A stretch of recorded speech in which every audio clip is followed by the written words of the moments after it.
Hey, just think about it. Pronouns in our military. How do you identify in our military? This is war times. What happened to push-ups? Sit-ups? Because I can tell you right now, China, Iran, and Russia not talking about pronouns.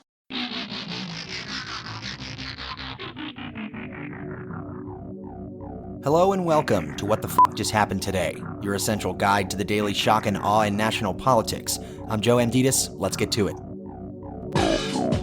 It's Tuesday, October 11th, 2022. Welcome to day 630. The International Monetary Fund warned that the world economy was headed for stormy waters and said that, quote, the worst is yet to come, end quote. The IMF's World Economic Outlook report forecasts that global growth will slow to 2.7% in 2023, compared with projected growth of 3.2% this year. Aside from the global financial crisis and the peak of the COVID-19 pandemic, this is, quote, the weakest growth profile since 2001, end quote. The report added that, quote, for many people, 2023 will feel like a recession, end quote. Moving on, the Biden administration suggested that the United States needs to reevaluate its relationship with Saudi Arabia following the decision by the OPEC Plus oil cartel to cut oil production by 2 million barrels. Days before the decision, U.S. officials urged their counterparts in Saudi Arabia and other big Gulf producers to delay the decision for another month, warning that cutting production would be viewed as siding with Russia in the Ukraine war. The Senate Foreign Relations Committee called on the Biden administration to immediately freeze U.S. cooperation with Saudi Arabia, and National Security Council spokesperson John Kirby said Biden would, quote, work with Congress to think through what that relationship ought to look like going forward, end quote. Chuck Schumer added that several legislative responses are under consideration, including a halt on arms sales and a new antitrust measure. Biden also pledged to, quote, continue providing Ukraine with the support needed to defend itself, including advanced air defense systems, end quote.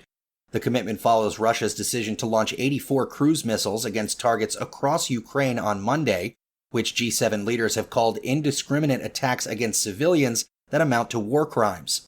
Putin claimed the strikes were in response to what he described as acts of terrorism and other alleged crimes by Kiev. Moving on, the Justice Department asked the Supreme Court to reject Trump's appeal over classified documents that were seized from Mar-a-Lago. Trump had asked the Supreme Court to allow the special master reviewing the seized documents to get access to those that are marked as classified. The DOJ, however, called the records extraordinarily sensitive and said that Trump has no plausible claims of ownership over these sensitive government materials. They added that allowing the special master access to those records would, quote, jeopardize national security even by the judge alone in chambers, end quote, and that it would irreparably injure the government. Separately, the Justice Department told Trump's attorneys recently that they believe Trump still has government documents that he took when he left the White House. And finally, Florida Governor Ron DeSantis' decision to fly migrants from Texas to Martha's Vineyard may have violated the state's program for transporting undocumented individuals.